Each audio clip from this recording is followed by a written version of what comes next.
Hola, hola. Me he encontrado un libro que es un libro de Rafael López Aliaga titulado Oportunidades de inversión en el Perú.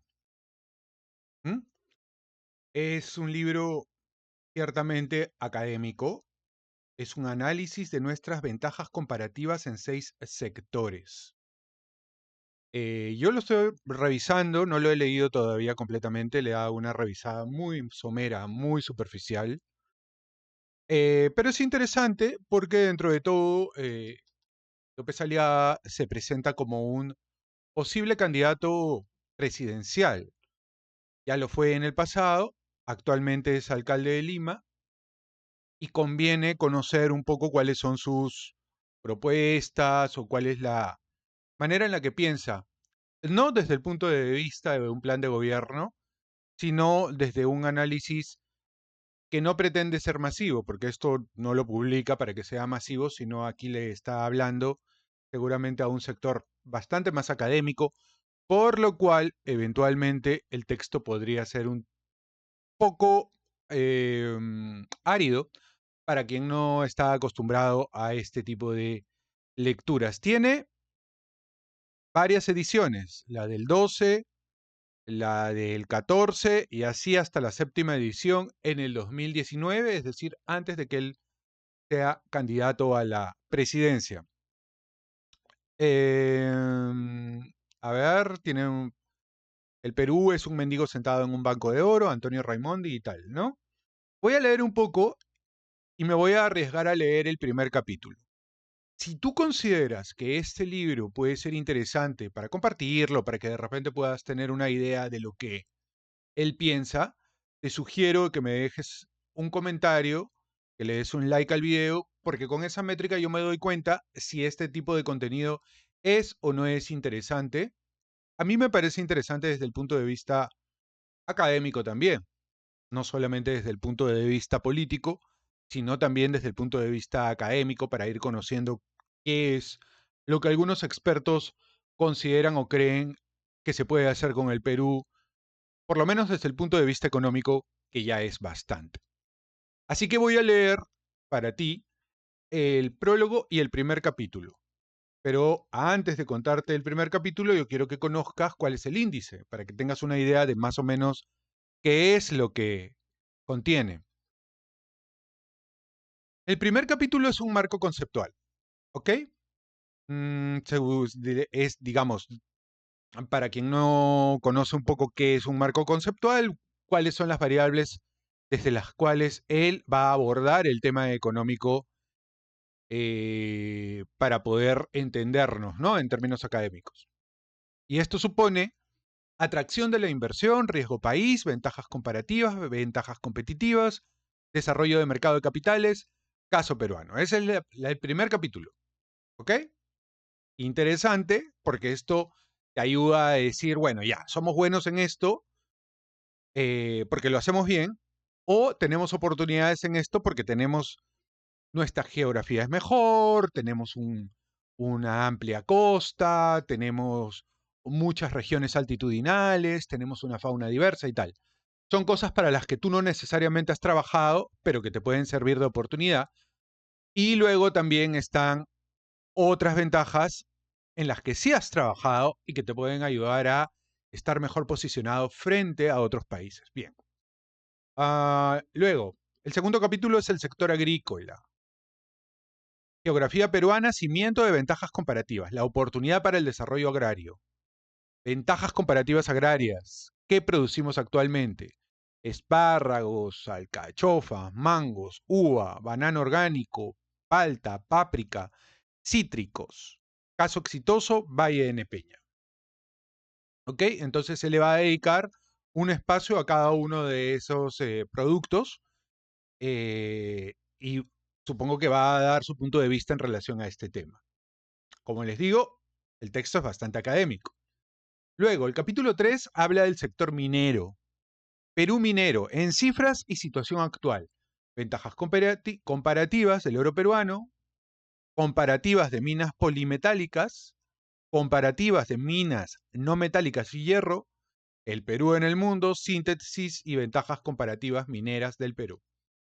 Reservas probadas y probables de algunos minerales. El capítulo cuarto habla del sector energético.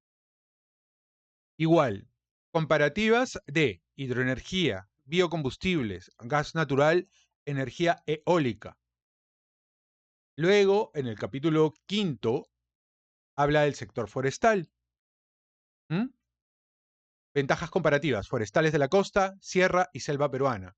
Regulaciones del sector forestal, situación actual, concesiones forestales y tal.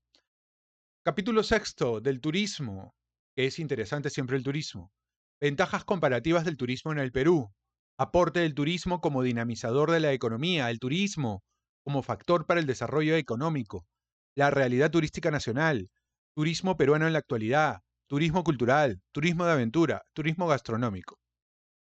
Y tiene un séptimo capítulo que se llama Ventajas comparativas de la pesca en la costa peruana, comparativas de la acuicultura en la sierra peruana, de la acuicultura de la selva peruana, del sector pesquero en la costa y del desarrollo de acuicultura en el Perú.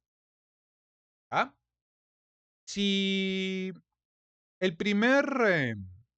Si este video llega a tener una buena cantidad de visitas, y la buena cantidad de visitas va a depender de los comentarios que tú hagas, porque cuando tú dejas un comentario, le estás diciendo al algoritmo, a la inteligencia artificial que maneja YouTube, sabes que muestra este video a más personas, entonces yo me leo todo este texto para ti, para que luego la gente no diga, oye, votamos por un candidato y no sabemos qué quiere, qué piensa y tal. Y yo creo que es importante soplarse un poquito el tema para que podamos tener una idea de cuál es el mindset, qué es lo que piensan los candidatos y no cometamos errores, ¿no? No cometamos errores. Bien, voy a leer el primer capítulo. No, voy a leer el prólogo primero. Vamos a ver qué dice el prólogo y luego vamos al capítulo 1. ¿Ok? Dice, con la publicación del presente libro sobre oportunidades de inversión en el Perú, el ingeniero Rafael López Aliaga quiere compartir su pasión y conocimiento de un tema que ha sido el referente de su vida profesional, demostrar que nuestro país cuenta con las mejores ventajas comparativas en la región, lo que nos permitiría dar un gran salto hacia el desarrollo. López Aliaga explicita aquí esta decisión de vida, que puede entenderse como un servicio directísimo al país, el cual lo realiza desde varios frentes, en la docencia universitaria, el frente de su grupo económico y en campañas de apoyo social. El autor del libro es un especialista de larga trayectoria, emprendedor nato, financista, con capacidad para percibir oportunidades de desarrollo y mejoras económicas y sociales. A pesar de tratarse de un libro técnico, su lectura fluye de manera ágil, al mismo tiempo que muestra el qué, el cómo y el para qué de las oportunidades de inversión que tiene el Perú. Permite también conocer aspectos relevantes de la economía peruana. Por ello, este libro intenta transmitir esa visión del Perú distinta de la que normalmente se obtiene de los libros escolares y formación universitaria. Es aquella que obtiene o que se obtiene de la formulación y ejecución de proyectos de inversión en los diversos sectores de la economía peruana y que permite promover el emprendimiento que se refiere o que se requiere para hacer efectiva la generación de valor a partir del aprovechamiento responsable de los recursos con que cuenta el país. Transmitir conocimientos, sea cual fuera el público, no siempre es una tarea fácil, pero el desarrollo de los temas en el presente libro y la información que proporciona brindará al emprendedor y al inversionista el conocimiento necesario que le permitirá observar no solo el abanico de oportunidades de inversión, sino también la gama de posibilidades que pueden ser aprovechadas tanto por pymes como hasta por los grandes capitales del mundo. Para lograr su objetivo, el libro brinda inicialmente un marco teórico mostrándonos los fundamentos básicos que plantea el economista Michael Porter, referente del análisis que todo inversionista hace antes de tomar una decisión de inversión. Explica el autor que como país se cumple satisfactoriamente con ese análisis, convirtiéndonos en un destino de bajo riesgo para la inversión. Los siguientes capítulos muestran las grandes ventajas con que cuentan los principales sectores económicos del país, brindando información concreta y precisa de las ventajas comparativas que tiene cada sector. Estoy seguro que este nuevo aporte de Rafael López Aliaga será bienvenido dentro del ámbito financiero nacional, pues la importancia y relevancia de la información que proporciona será de mucha ayuda al momento de decidir los destinos de las inversiones. José Ricardo Stock Capella. Bien, ese es el inicio, ese es el prólogo. Así que no solamente es un texto que pretende ser netamente académico, sino que también a alguna persona que quiera invertir en determinado sector peruano le puede convenir. Puede ser interesante, puede ser atrayente. Obviamente, esto es del 2019, han pasado ya algunos años, pero básicamente es una data que yo creo que en la mayoría, en la abrumadora mayoría de los casos, está perfectamente actualizada. Bien, entonces vamos a leer el primer capítulo y ustedes me van a ir comentando si es que les parece válido que le demos una continuada, que luego pasemos al segundo capítulo. Leamos el capítulo marco conceptual. No se me aburra, no se me aburran quienes no son académicos. No es nada complejo, es solamente el lente que va a utilizar aquí el autor para poder darle sostenibilidad a sus ideas. Atracción de la inversión. Condiciones. Riesgo país, ventajas comparativas, ventajas competitivas, desarrollo del mercado de capitales. Perú 50 con las condiciones de Porter, ¿no? Es la primera idea a fuerza que quiere posicionar aquí López Aliaga, que tenemos capacidad, tenemos ventajas para poder competir. 1. Atracción de la inversión. Un inversionista realiza una evaluación de riesgo antes de decidir invertir su dinero, recursos y tiempo, que ha sido muy bien sintetizada por el economista internacional Michael Porter, contando el Perú con una situación mundial privilegiada para atraer inversión según la teoría porteriana. Existen 4 factores principales que deben coincidir para que un inversionista decida llevar adelante un emprendimiento. Riesgo país adecuado. País con evidentes sectores con ventajas comparativas. Facilidad para contar con personal gerencial y operativo con evidentes ventajas competitivas y un mercado de capitales desarrollado que permita financiar establemente proyectos de inversión. Podemos evaluar que el Perú viene avanzando mucho al contar con una evaluación de riesgo país adecuado y en consolidar un mercado de capitales desarrollado. En el campo de ventajas comparativas desarrollaremos en este libro todas las oportunidades que se están consolidando y que a futuro, con un adecuado desempeño político y económico, pueden convertir a nuestro país en un protagonista del sistema económico mundial. Finalmente, en el ámbito de ventajas competitivas, nuestro país adolece todavía de un déficit importante de directivos, empresarios y mano de obra calificada. En este libro abordaremos algunas políticas tomadas en otros países para mejorar las ventajas competitivas de la población laboral peruana. Hago aquí un pequeño pie de página y acá tiene mucha razón, porque uno de los grandes déficits que tenemos en nuestro país es el de mano de obra calificada. Y uno de los grandes dramas en muchas provincias en donde se han establecido, vamos a decir, grandes compañías, es que no pueden aprovechar el recurso humano de la zona porque no todos están debidamente calificados. Ese es uno de los grandes problemas que tenemos. Y por otro lado, es cierto que nuestra educación es deficitaria, es malísima, Y en general, no solamente les diría en el Perú, la capacidad, por ejemplo, con las capacidades cognitivas, la capacidad de razonamiento se ha deteriorado bastante. Bien, empecemos. Riesgo país. El primer riesgo a superar para atraer inversión es el riesgo país. Entonces acá RLA, Rafael López Aliaga, hace este cuadrito que yo les muestro acá.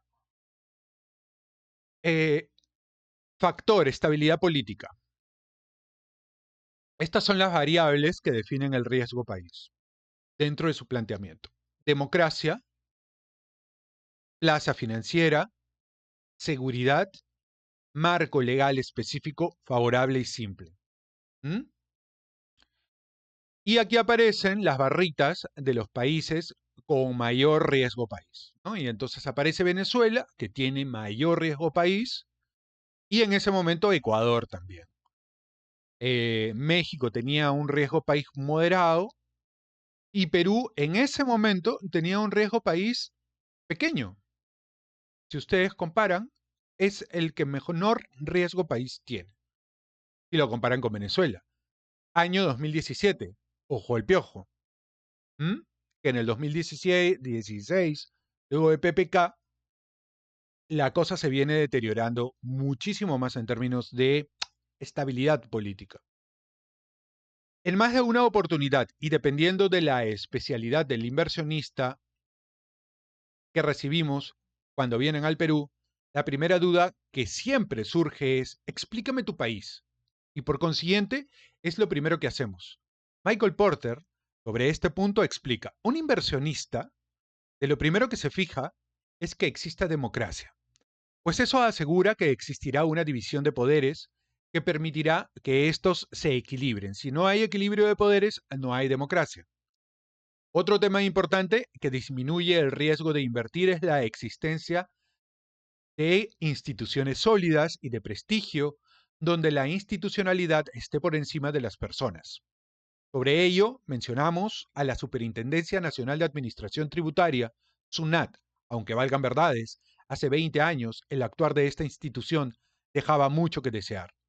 Otra institución es el Banco Central de Reserva del Perú, que sigue su tradición de independencia, fijando el tipo de cambio, para que sea justo para el intercambio con el exterior y controlando la inflación para que ésta no se dispare, de manera que la gente tenga una moneda estable y mejor capacidad de compra.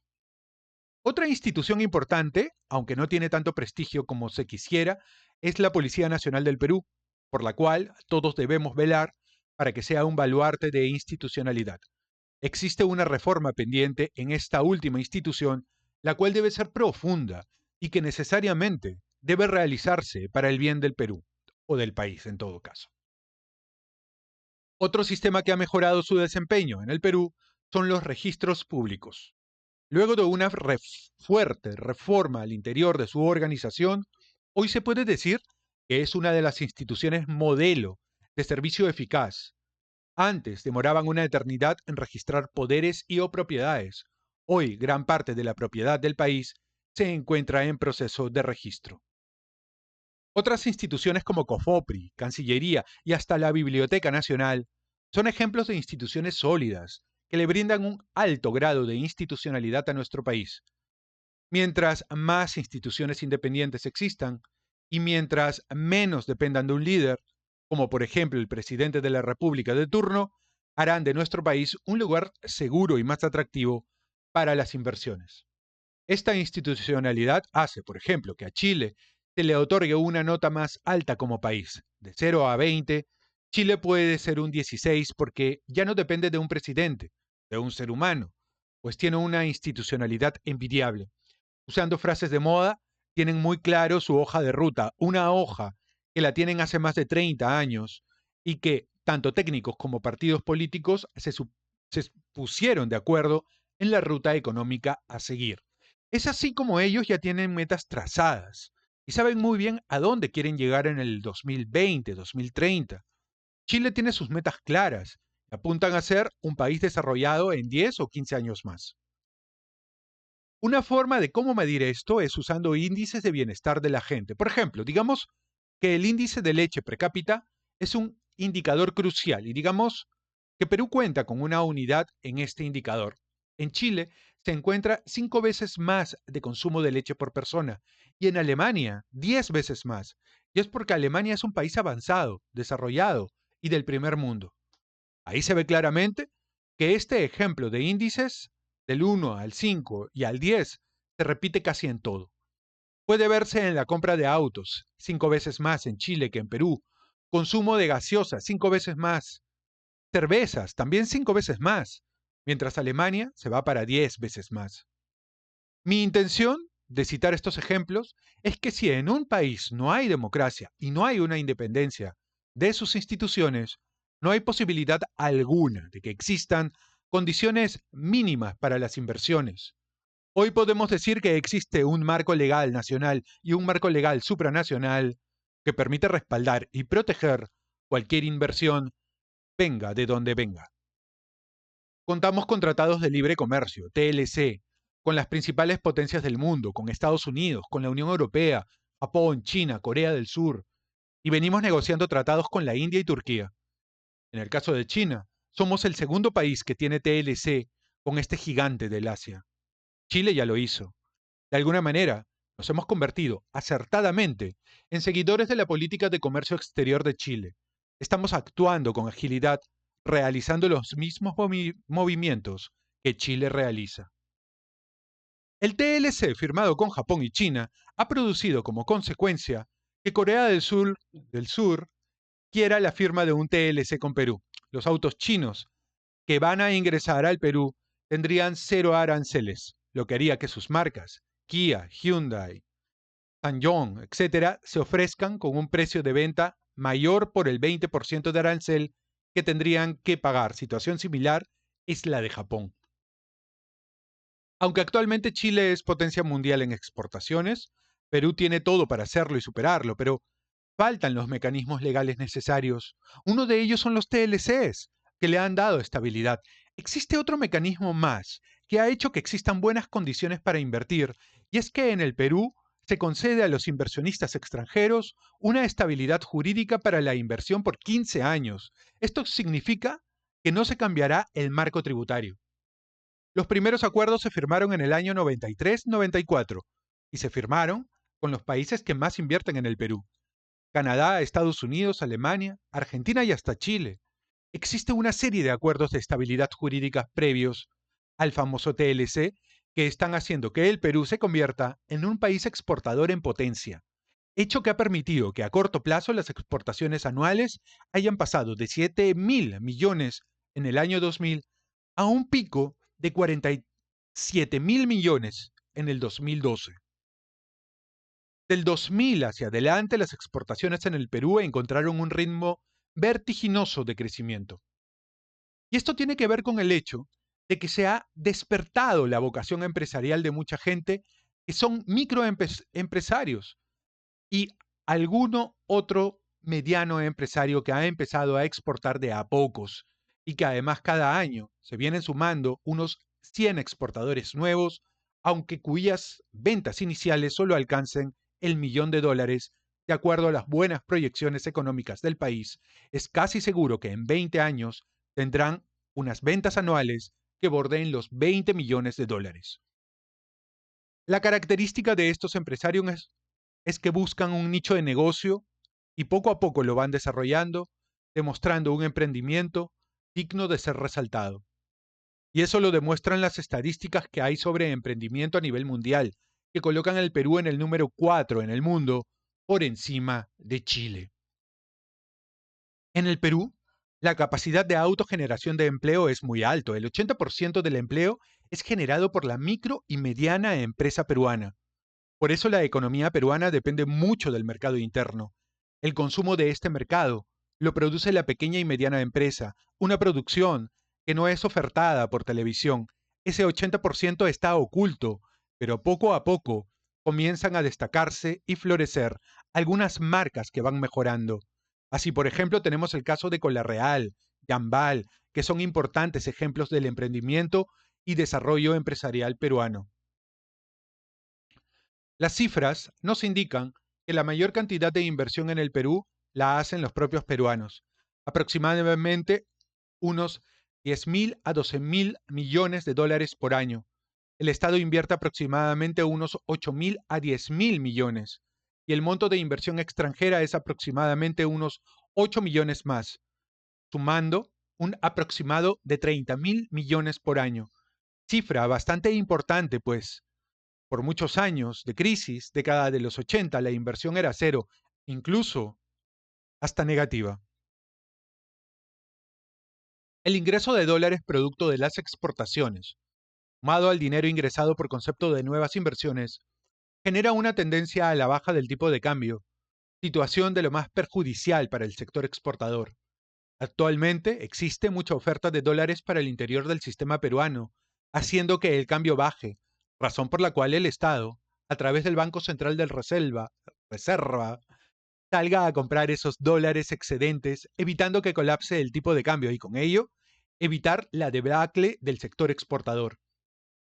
A manera de explicación, un dólar de 2.80 genera el ingreso suficiente para cubrir toda la estructura de costo basado en soles que tiene el sector, pero sin la intervención del Estado y con los actuales niveles de oferta monetaria al interior de nuestra economía, existiría el riesgo de que el tipo de cambio podría descender a niveles de 2.60, ocasionando un daño masivo para todo este pujante sector.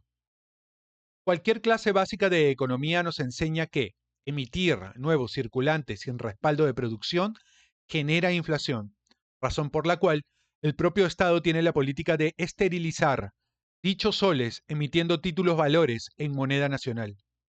Este manejo razonable y responsable de las cuentas del Estado nos ha permitido que a la fecha contemos con una reserva de dólares que está llegando a una cifra superior de 60.000 millones de dólares, cifra que puede ser mejor comprendida si indicamos que dicho monto es mayor al de Argentina, siendo Argentina la segunda economía más grande de América del Sur. La relación PBI-deuda se encuentra actualmente alrededor del 10%, ratio, que nos muestra como una plaza financiera atractiva a la inversión. Debemos agregar además que en nuestro país se pueden realizar contratos en dólares, soles, euros y hasta en yenes, si las partes así lo decidiesen. Este actual modelo no siempre lo tuvimos. Muchos años de crisis e hiperinflación nos lo recuerdan. Puedo decir, sin temor a retractarme, que el actual modelo económico que nuestro país sigue es una copia de lo que hizo la economía chilena en los años 90. Es más, este modelo copia ha dejado de serlo y se ha convertido en una versión propia, cuyos resultados, presentes y futuros, son de lo más alentadores, al punto que ha generado una entendible preocupación de parte de Chile, pues estamos creciendo más rápido que ellos y sacándolos de mercados que eran considerados como sus bastiones. La efectividad del modelo chileno se puede evidenciar en varios rubros y sectores de su economía, pues optaron por aprovechar sus ventajas comparativas dentro de un modelo muy porteriano. Los Chicago Boys fueron los encargados de aplicar los preceptos de Porter, aunque, comparado con el caso peruano, las ventajas comparativas encontradas eran pocas. Apostaron por ellas incentivando la generación de nuevas industrias. Uno de estos casos es la crianza y exportación del salmón. En los años 74-75 el ingreso por exportación era cero. En cambio, ahora facturan alrededor de 1.500 millones de dólares anuales por exportación de salmón, compitiendo con Canadá y los países nórdicos. Tanto ha sido su crecimiento que en la mayoría de estos países le imponen aranceles para prohibirle que entre el salmón chileno a sus mercados. Otro caso es el de la forestería, consistente en la reforestación de la sierra para conseguir eucalipto y pino, dedicándole a ello cerca de 2 millones de hectáreas. Esta reforestación fue hecha exclusivamente con fines industriales, con el objetivo de producir celulosa para la industria del papel y frente a una fuerte demanda mundial de papel, y con el transcurrir de los años, hoy son potencia mundial. Son uno de los líderes en el procesamiento y exportación de celulosa al mundo. Esta industria ha hecho que su país se haya convertido en uno de los países que más ha avanzado en temas forestales, ecológicos y temas al medio ambiente, creando un modelo autosostenible. Otro sector conocido por todos es el tema de la uva y la industria del vino. Toda la exportación chilena está basada en tres valles, que juntas suman 60.000 hectáreas, que equivalen aproximadamente a la zona agrícola de Chincha, Pisco, Cañete e Ica juntos.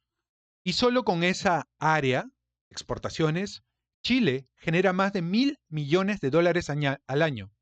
La habilidad de los agricultores chilenos fue producir su propia uva y para ello se fueron a Europa a traer parrones de uva simples, sin pepa, empezando a sembrar la uva que consume el pueblo americano, que es una uva insípida, chiquita, que no tiene tanto sabor y sobre todo que no tiene pepa. Y por su ubicación geográfica es capaz de brindarle al mercado de Estados Unidos, China o Europa uva fresca en pleno invierno.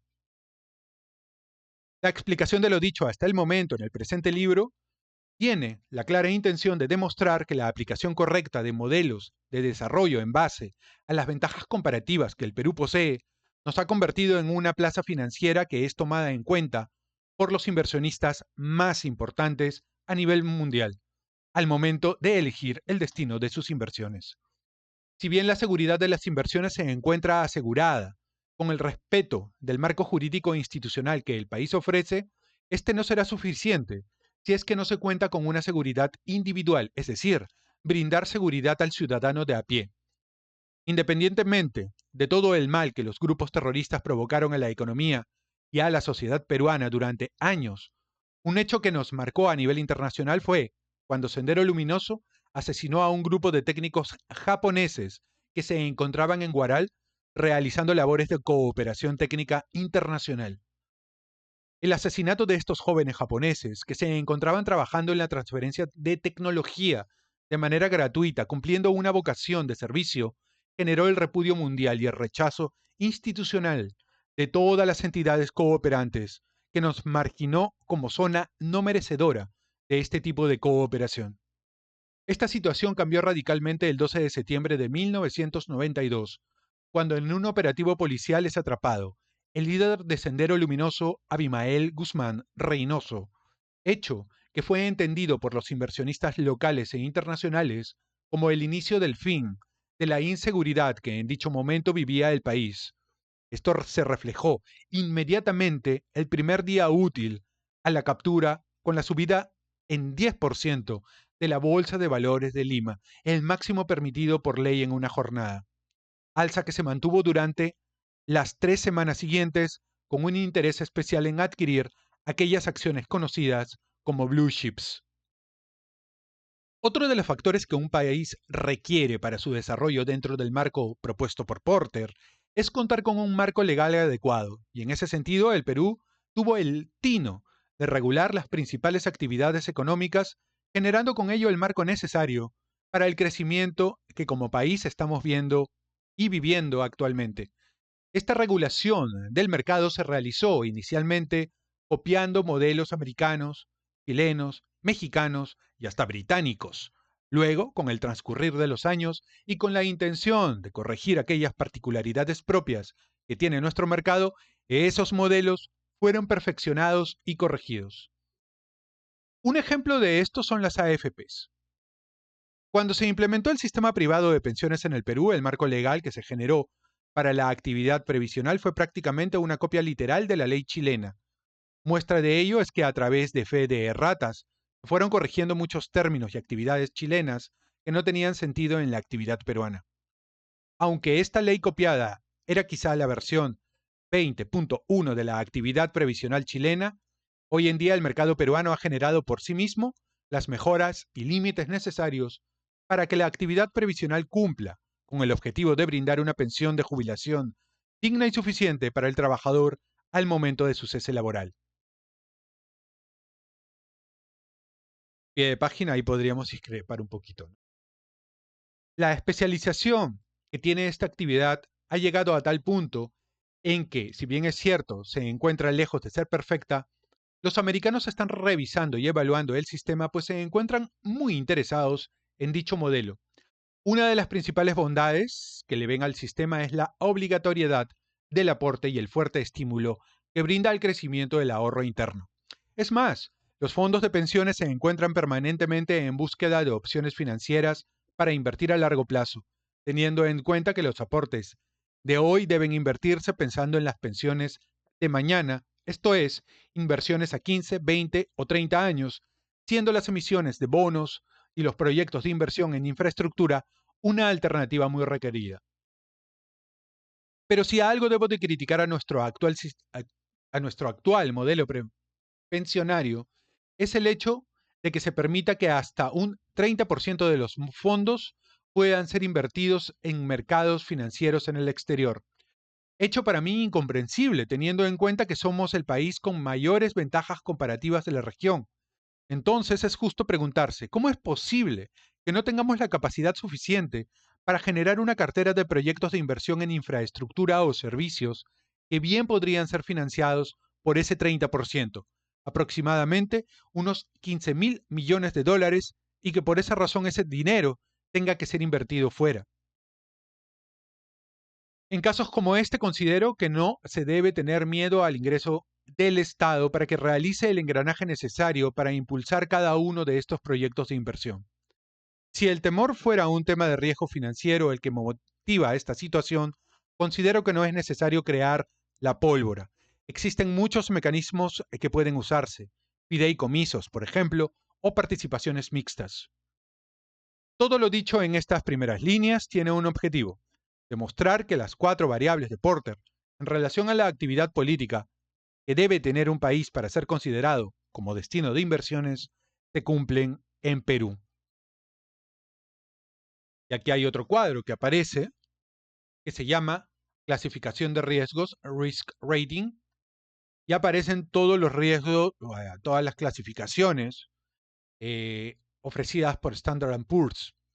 La AAA, que la tiene, por ejemplo, Reino Unido; la AA más, que la tiene Estados Unidos; la AA menos, que la tiene Chile; la A más, que la tiene Japón, por ejemplo; la triple B más, que Perú la tenía, porque entiendo que ya no la tiene, Perú y México, y le siguen otros grados de inversión, que son la triple B, la doble B y la B, que son correspondientes a Colombia, Brasil y Ecuador, respectivamente. ¿Mm? Bien, y continúa aquí porque un hecho adicional que confirma lo dicho aquí es que la clasificadora de riesgo Standard Poor's recientemente ha mejorado la clasificación que tenía Perú, de triple B a solo triple B más. El haber colocado en un peldaño más el grado de inversión confirma el buen momento macroeconómico y financiero que vive el país. Pero no solo S&P nos mantiene en una buena clasificación, Fitch y Moody's coinciden en clasificaciones similares, triple B más y A3 respectivamente. Realizar este ascenso no es fácil, demora por lo menos un par de años en hacerlo, pero el reto está planteado. De triple B más debemos ascender a A menos para luego pasar a A. La importancia de esta clasificación reside en el hecho de: cuanto mayor grado de inversión tenga un país, mayor flujo de inversiones recibirá, y cuanta mayor inversión reciba, más rápido aumenta o aumentará su grado de inversión, y así sucesivamente. A esto le llamamos círculo virtuoso de inversión. El grado de inversión otorgado por las clasificadoras dependerá del análisis que ellas hagan de dos clases de variables, las cuantitativas y las cualitativas. Las primeras evalúan los niveles de importaciones, exportaciones, impuestos, PBI per cápita, ahorro interno, inversiones, hallazgos y o descubrimientos mineros petroleros, es decir, toda la cifra que ayude a demostrar el nivel real en que se encuentra la economía. Y respecto a las variables cualitativas, se evalúa la situación económica y social del país, conflictos sociales, estabilidad política, etcétera. ¿No? Bien. Ahora, acá RLA, López Aliaga, desarrolla qué son las ventajas comparativas. Ventajas comparativas. ¿Qué son? Cualidades que tiene un país para producir un bien o un servicio antes, con mejor calidad, y en mayor cantidad que otros países. Este término se refiere a características propias que ciertos países poseen. Estas les otorgan ventaja respecto de otros países en cuanto a recursos naturales y oportunidades específicas, que por lo general se dan por la ubicación geográfica del país. Esta herencia de los países les da ventaja en la elaboración de diferentes productos y servicios. Un ejemplo de simple ventaja comparativa es el caso de Brasil, donde se pueden obtener 90 toneladas métricas de caña de azúcar por hectárea para la producción de etanol, mientras que en territorio peruano se puede llegar a superar las 200 toneladas métricas por hectárea. Esto indica que Perú, en principio, tiene buenas posibilidades de éxito si participa en este mercado por contar con mayores ventajas comparativas en la productividad de sus tierras. La ventaja comparativa es un concepto fundamental. Un país tiene ventajas comparativas en la producción de un bien si al producirlo implica menos costos, mayor calidad y, de ser el caso, prioridad en el tiempo en comparación de otro país. Por ejemplo, Perú tiene ventajas comparativas en diversos productos agrícolas, pues los produce con mayor abundancia, con mejor calidad y antes que otros países. Por ejemplo, sería ineficiente que Estados Unidos invierta millones de dólares en la producción de espárragos cuando el Perú está especializado en la producción de este vegetal y lo exporta a mercados extranjeros. Si Estados Unidos destina grandes fondos de dinero a un proyecto de esta naturaleza, lo más probable es que esté dejando de lado la alternativa de una inversión en tecnología de punta, lo cual es algo en lo que se han especializado y que al final les reportará mayores réditos. En cambio, Perú no tiene este tipo de opción, pues aunque la industria reciba estos fondos en la actualidad, difícilmente los sabría aprovechar tan bien como en Estados Unidos. Entonces, lo mejor para cada país es destinar los escasos recursos que poseen, en este caso el capital, para invertirlos en donde se esté especializando.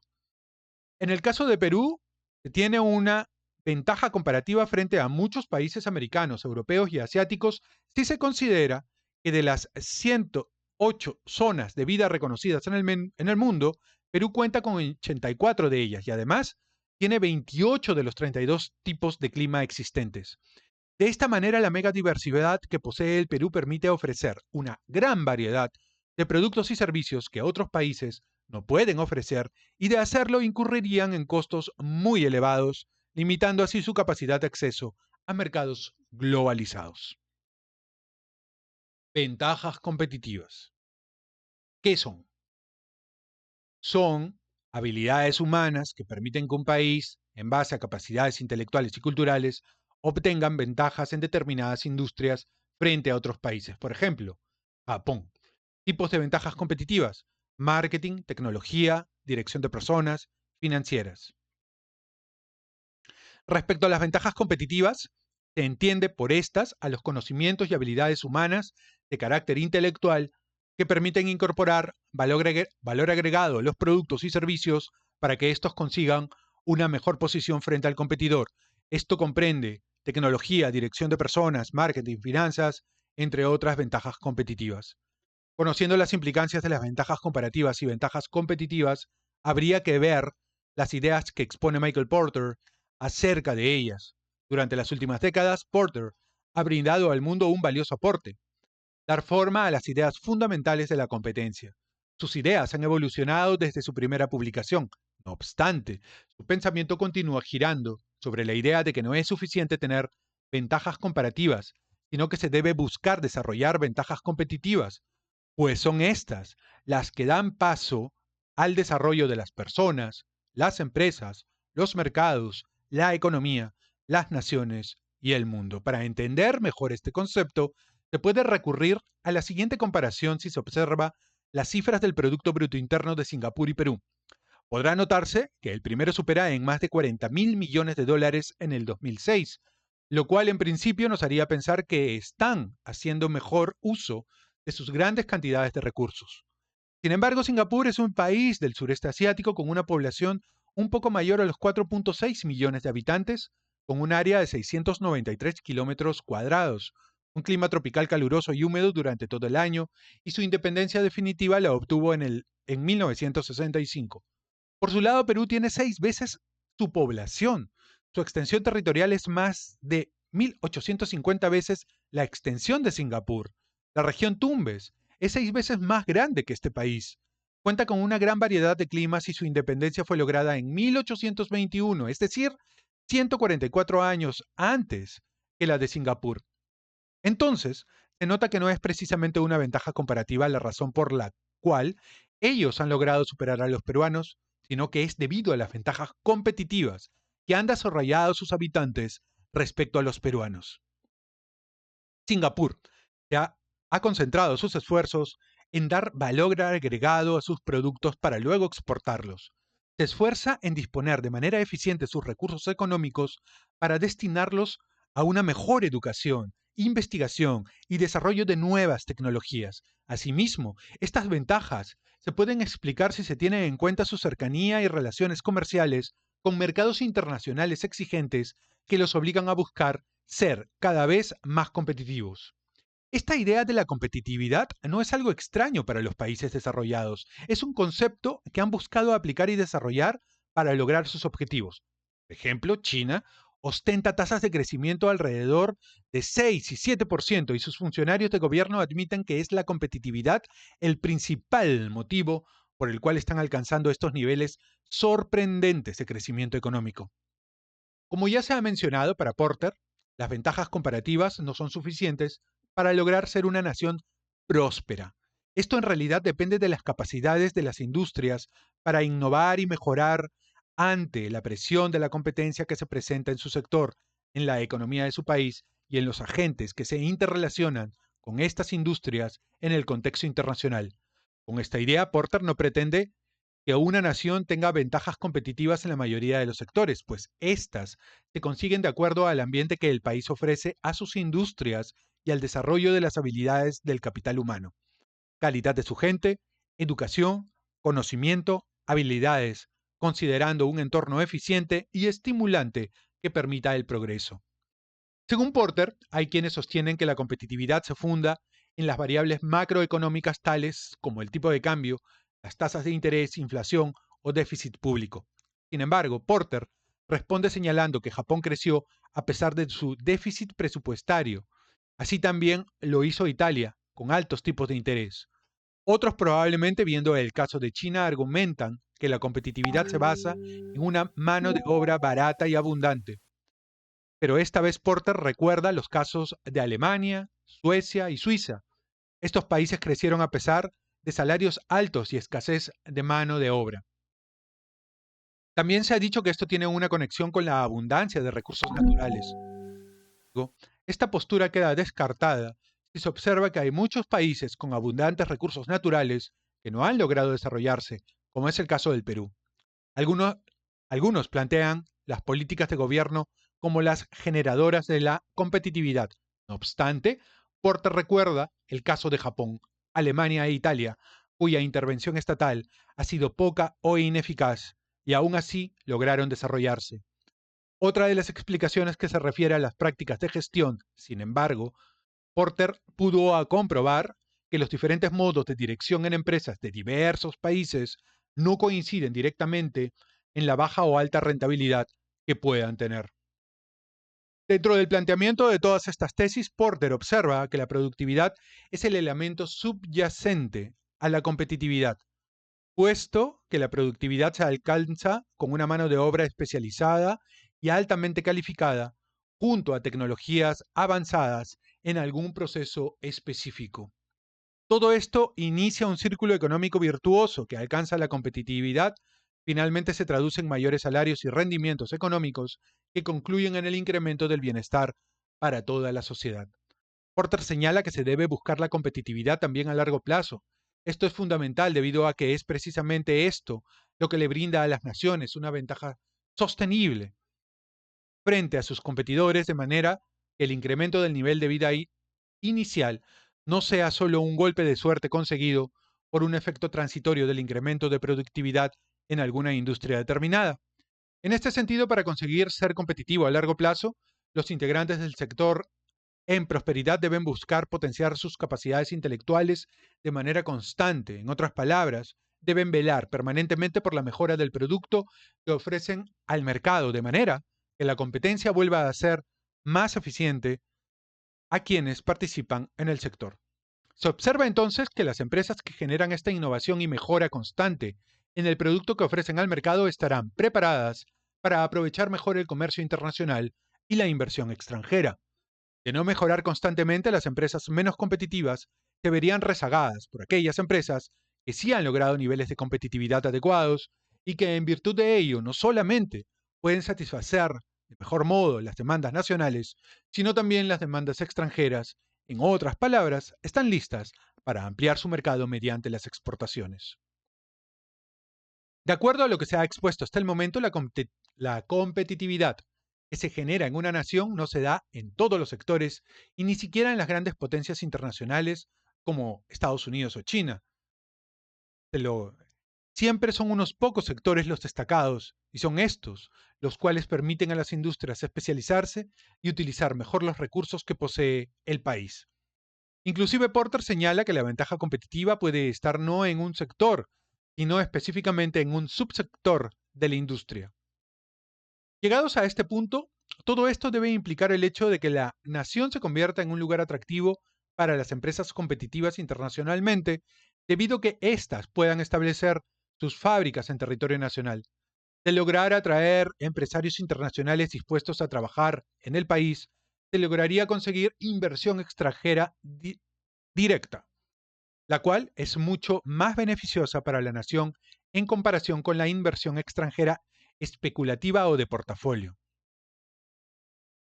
La IEP, inversión especulativa, se caracteriza por recibir a inversionistas extranjeros que colocan su capital en el mercado nacional mediante la compra de acciones, bonos u otros instrumentos financieros a través del mercado de capitales. De este modo pueden retirar su inversión si perciben alguna señal que haga peligrar sus intereses, como la posibilidad de una crisis en el mercado del país donde han invertido o en el mercado de capitales del mundo. Esto ocurrió en la crisis de México de 1994, Asia y Brasil en 1997, Rusia en 1998, entre otras crisis, que demuestran lo peligroso que implica recibir capitales de naturaleza especulativa si no hay políticas económicas adecuadas que mantengan la situación en control y regulen el ingreso de las IEP. Cabe mencionar también que inclusive no es necesario que se perciba una gran crisis, ya que aquí todo depende de la percepción del riesgo del inversionista. En esta medida, la decisión final estará en función a cuán adverso al riesgo sea la persona que tomará la decisión de retirar o dejar su capital en algún país del mundo. En todo caso, puede darse el hecho de que, al retirar intempestivamente su capital, otros inversionistas hagan lo mismo, con lo cual ayudarían a generar o reforzar la posibilidad de una crisis bursátil. Mientras esto ocurre con la inversión extranjera especulativa, si se lograra atraer un flujo importante de IED, habría beneficios a largo plazo debido a que la naturaleza de este tipo de inversión permite que los capitales permanezcan en el territorio nacional, ya que no es tan fácil retirar el capital invertido. Este capital, existente al inicio de la inversión, ya está transformado en fábricas, capital de trabajo de las empresas, entre otros. Asimismo, si se lograra atraer IED, esta generaría una serie de beneficios que permiten a los países crecer sostenidamente y es el motivo por el cual muchos de estos inclusive tienen agencias especializadas en la atracción de este tipo de inversiones. La IED es la colocación de capitales a largo plazo en algún país extranjero. El fin de este tipo de inversión es la creación de empresas, las cuales normalmente responden a una empresa matriz ubicada en otro país del mundo. En otras palabras, aquí se ven los casos de empresas transnacionales y multinacionales. Esto implica un grado de influencia por parte del inversionista en la gestión de la empresa del país en el que se invierte. Más allá de tener en cuenta esto, lo importante es resaltar el impacto positivo en la economía del país receptor de la inversión, pues se genera más empleo, transferencia de tecnología de las empresas matrices, buena imagen internacional en la medida que aumenten cada vez más los inversionistas extranjeros, y lo más importante es que la competencia obligará a la industria nacional a buscar ser más competitivas en el mercado local y más adelante en el mercado internacional.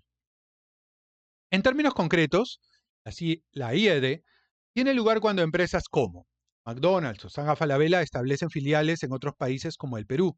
Es decir, cuando se ven estas empresas se observa IED. No obstante, eso no es todo.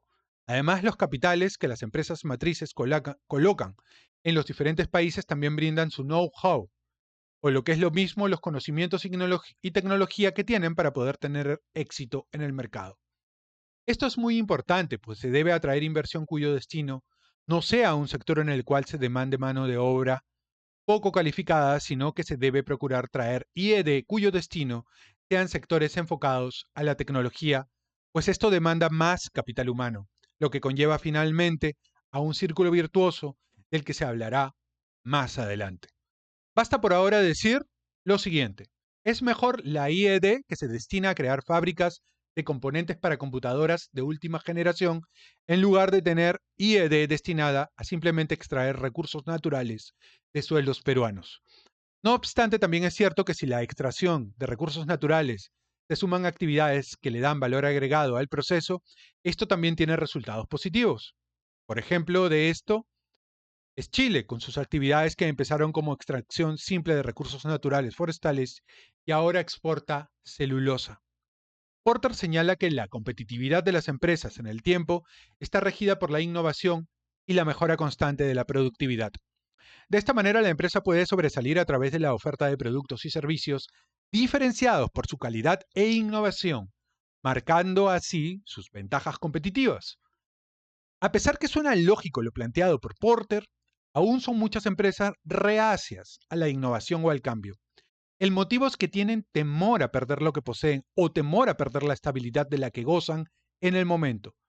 Sin embargo, al mantener esta posición rígida, no contemplan la posibilidad de perder su participación en el mercado a mediano y largo plazo. En este sentido, Bergdahl, hablando del caso del éxito de la transnacional Walmart, empresa dedicada al comercio minorista que vende aproximadamente 260 mil millones de dólares anuales en todo el mundo, señala, muchos competidores que han fracasado a lo largo de los años o se negaban a cambiar o no pudieron cambiar, hay una tendencia a mantener lo que nos ha dado el éxito. En algunos casos, no es más que estúpido orgullo y tosudez empresarial. Para los competidores, creer que los antiguos éxitos significan éxitos futuros es anticuado. Las leyes de la competitividad han cambiado, igual que han cambiado las expectativas de los consumidores. Si no te adaptas y cambias, fracasarás. Bien, parte 5 de este capítulo. Como les comenté, un tantito denso, un tantito técnico, pero dentro de todo entiendo que es fácil y sencillo de comprender. Desarrollo de mercados de capitales. Fondos privados de pensión. Estos son financiamiento interno, ¿m? Fondo privado de pensiones, fondos del Estado, fondos mutuos, fondos de capital de riesgo. El mercado de capitales en el Perú se ha desarrollado aceleradamente en las últimas 2 décadas. Actualmente, existe muchísima liquidez para ser invertida a largo plazo en nuestro país, con fondos recaudados localmente de manera principal por los fondos privados de pensiones, fondos de reserva del Estado, fondos mutuos, fondos de capital de riesgo, empresas de seguro e inversionistas individuales. El gran reto del mercado de capitales en nuestro país es incentivar los mecanismos para que la brecha de infraestructura existente en nuestro país, 69 mil millones de dólares a fines del 2016 aproximadamente, pueda ser financiada de manera rentable y segura con capitales locales e internacionales. Asimismo, otro gran reto pendiente para nuestro mercado de capitales es incentivar la creación de mecanismos de inversión y o financiamiento a largo plazo para desarrollar la gran cantidad de ventajas comparativas existentes en nuestro país de manera rentable y segura, más aún cuando las ventajas comparativas del Perú permiten que muchos sectores de la actividad económica peruana puedan competir a nivel internacional con ventajas de mayor productividad, mejor calidad y anticipación en la entrega de productos de exportación en relación a la competencia internacional. Es paradójico que los fondos privados de pensiones peruanos no cuenten con instrumentos de inversión adecuados emitidos dentro de Perú y tengan que solicitar invertir sus excedentes de fondos fuera del país. Por otra parte, la integración de las bolsas de valores de Perú, Chile y Colombia, con la posibilidad de integrar también a la Bolsa de Valores de México, abre una ventaja enorme de financiamiento para proyectos productivos y de infraestructura en nuestro país. Un pequeño pie de página. No sé cómo andarán las relaciones en términos de bolsa de valores entre Perú, Chile, Colombia y México, porque obviamente los gobiernos de México y Colombia son directamente socialistas, filo.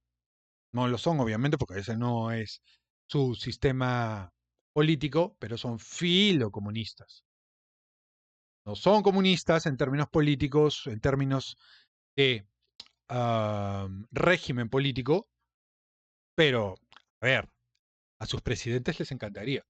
Y en el caso de Chile, es un socialismo más globalista, ¿no? Más globalista.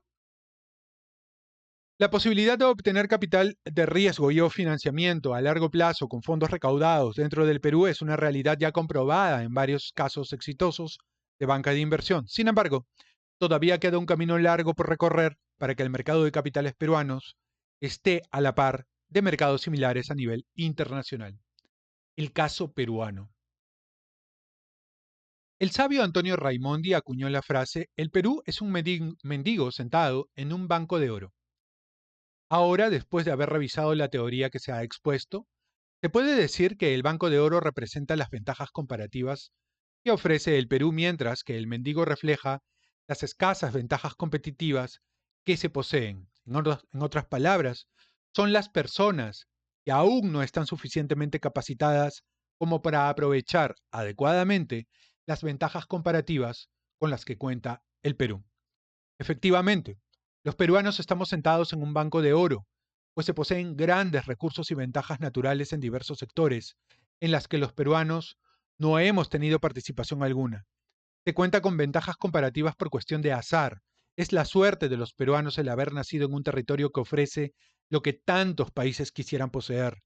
El caso japonés es un ejemplo clarísimo de cómo un país con muy pocas ventajas comparativas, escasez de suelo, recursos naturales limitados, presencia de desastres naturales como tsunamis y terremotos de fuerte intensidad, puede, en base a sus ventajas competitivas, superar la catástrofe de haber perdido grandes guerras y volverse a reconstruir y situarse nuevamente como potencia mundial en el lapso de 2 generaciones. Muchos de los países desarrollados son los que no tienen ventajas comparativas respecto de otros países y cuya situación geográfica no les permite gozar de abundantes recursos para extraer y comercializar. Es por eso que estos países, al verse en una posición menos privilegiada que la de otros, se han preocupado por contrarrestar los efectos económicos que trae consigo la falta de recursos. Estos se han visto constantemente en la necesidad de desarrollar otras habilidades que no se relacionan con la extracción de recursos porque no los tienen. Por el contrario, muchos de estos países se han especializado en la fabricación de bienes o desarrollo de industrias a través de la innovación y tecnología. Esto los ha hecho mucho más productivos y competitivos respecto de los países que han gozado siempre de recursos naturales únicos en el mundo. El hecho de que países pequeños sin ventajas comparativas obvias consigan un nivel de desarrollo muy superior al de otros países con muchas riquezas naturales es bastante irónico, pero se puede entender en el sentido de que los países con ventajas comparativas se han confiado que éstas les son suficientes para alcanzar crecimiento y el desarrollo económico esperado. Sin embargo, si por un lado se tienen aquellas ventajas comparativas, también es cierto que aún se debe hacer mucho esfuerzo por desarrollar las ventajas competitivas. Un país puede tener todos los recursos disponibles que requiera. Sin embargo, si su gente no es capaz de saberlos utilizar, entonces no se podrá lograr el crecimiento ni el desarrollo. Finalmente, cabe recalcar que el crecimiento y el desarrollo de las naciones en el mundo actual no se consigue mediante la explotación simple de los recursos que puede tener un país, los cuales en última instancia son escasos, y más aún si su explotación es irracional. Por el contrario, se consigue mediante el desarrollo conjunto de ventajas comparativas y aún más importante, el de las ventajas competitivas. El camino del desarrollo se encuentra aquí debido a que para lograr la competitividad de las naciones se deben conjugar diversos factores que cambian el status quo desde sus bases.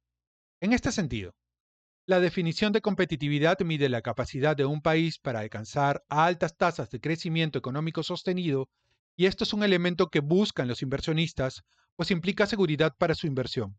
En este sentido, el crecimiento económico abarca diversos factores, como por ejemplo, una demanda interna creciente, lo que atraería a un inversionista interesado en el mercado local, dado el potencial de crecimiento de su negocio, la política de tratamiento para la inversión, el grado de apertura de la economía, las instituciones que proveen un adecuado marco para el funcionamiento del mercado, la estabilidad de la política económica, entre otros factores que constituirían ventajas competitivas frente a otros países y por ende influirían sobre la selección o las elecciones de localización de la inversión.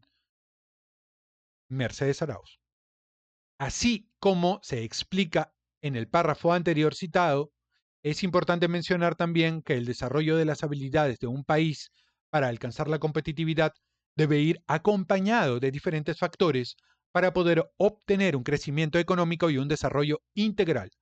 Estos factores redundan principalmente en crear un ambiente ideal para las inversiones, las cuales, junto con la competitividad de los países, harán que la economía entre en un círculo virtuoso de inversión. Muy bien, hemos concluido este capítulo y el siguiente se llama capítulo 2, sector agrícola. Pero este lo voy a leer si y solo si noto que este video pues tiene el resultado y el gusto de ustedes a través de su tiempo de visualización, sus likes, su compartir, sus comentarios y todo esto, ¿no? Pero, a ver, hagamos un pequeño resumen, muy breve, por cierto. Acá, Rafael López Aliaga lo que hace es ofrecer el marco teórico sobre el cual está ofreciendo, ¿no? O está mirando el Perú, en términos de Porter, ventajas competitivas o ventajas comparativas. Las comparativas, ya saben, son aquellas por las cuales nosotros, los peruanos, no hemos hecho absolutamente nada. Sencillamente las encontramos. Es, por ejemplo, la cualidad que tiene nuestro país para generar, por ejemplo, oro. Bueno, no generar oro, pero para encontrar y explotarlo. Eh, las condiciones naturales para poder sembrar diferentes tipos de productos. ¿Qué sé yo? El mar peruano, lo amplio del mar peruano. Son ventajas comparativas. Las competitivas están dadas por el capital humano. ¿Cuántos científicos tienes en el Perú? ¿Cuántos especialistas en marketing? ¿Cuántos especialistas en finanzas? ¿Cuántos potenciales directores? ¿Cuántas personas hablan inglés? ¿Cuántas personas hablan chino? ¿Cuántas personas pueden empezar a desarrollarse en altos niveles de dirección o que tengan una capacidad cognitiva amplia para comprender diversos escenarios y relacionarse con diversas personas? ¿Mm? ¿Cuántas personas tienen capacidad para aprender y desaprender nuevas habilidades? A eso se refiere. Entonces, porque aquí concluye de que sí, que estamos avanzando en términos de grado de inversión en ese momento, de crecimiento, de seguridad y tal, pero todavía hay que trabajar, por ejemplo, en la institucionalidad. Nadie va a un país si las reglas no están claras, si las instituciones no son serias y no son sólidas, más allá de las personas, entonces es difícil que alguien venga y ponga su plata acá. Eso por un lado, y por otro lado, que falta mucho por trabajar en términos de ventajas competitivas. No estamos trabajando y eso significa educación, salud, alimentación para los chicos, ¿no? Y educación en todos los niveles. Y la capacidad luego para que vayan, aprendan fuera tal vez, y luego traigan ese conocimiento al país y lo aplican en diferentes sectores. Otro tema del cual ha hablado es la necesidad, por ejemplo, de que si ya estás trayendo inversiones, que sean inversiones a largo plazo, que no sean inversiones especulativas. George Soros, por ejemplo, es un inversor especulativo. Mete plata en un país, crea un escenario turbulento y luego saca la plata. Entonces, ese es un poco el resumen de este capítulo. Un poquito también para que vean cuál es el pensamiento, cuál es el mindset, cuál es la cosmovisión de ¿por qué? Porque la mayoría de la gente solamente lo conoce por la televisión, por alguna de las obras que viene ejecutando y por las críticas, ya sea positivas o negativas, que están en los medios sociales, en las plataformas y tal, que normalmente ah, son falacias de espantapájaro, ¿no? Entonces, no son muy válidas. Pero aquí, en este tipo de textos, tú puedes decir, ah, ya, ¿me conviene o no me conviene el tipo de pensamiento que tiene, por lo menos en términos económicos? Y alguien podría tener críticas, alguien podría decir, mira, ¿sabes qué? Nosotros primero tenemos que terminar de desarrollar todo lo que son ventajas comparativas. Y para eso se requiere un gobierno centralizado, ¿no? Al estilo chino. Y basar nuestro desarrollo en mano de obra barata, que es lo que hizo China, por ejemplo. China desarrolla su economía inicialmente en siendo una especie de taller de las grandes marcas. Entonces las grandes marcas invertían allí porque la mano de obra era barata, pero lograban cierta transferencia tecnológica eh, a costo de que la gente estaba mal pagada, que eran sobreexplotados. Hoy por hoy ya no es tan así, ya han generado sus propias marcas. Ahí, en ese intangible, es donde está el valor agregado. Nosotros como peruanos no tenemos valor agregado, no generamos valor agregado en casi ninguna industria, ¿no? Muy bien, ya estamos. Si llegaste hasta aquí, felicitaciones. Espero que te hayas suscrito al canal y espero que me dejes un comentario y espero que compartas este video porque no solamente es interesante desde el punto de vista académico, sino también para ti, que estás invirtiendo, que quieres invertir, que eres estudiante, que eres emprendedor, para que no te quedes solamente en el análisis pequeño, sino que puedas mirar todo el bosque, todo el panorama, ¿no? Nos vemos en el siguiente video. Suscríbanse al canal, ya saben.